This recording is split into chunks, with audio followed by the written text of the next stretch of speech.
এখন আমাদের গৌরবের নতুন সূর্যোদয়।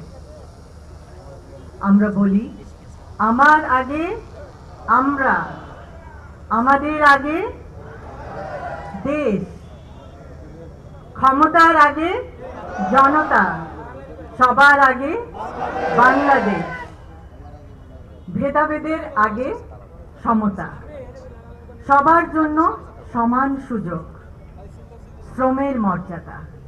আমরা সকলকে দিতে চাই শ্রমের মর্যাদা, মেধার মূল্যায়ন, মেধাভিত্তিক চাকরি এবং অধিকার, সুবিচার, শোষণের আগে অধিকার।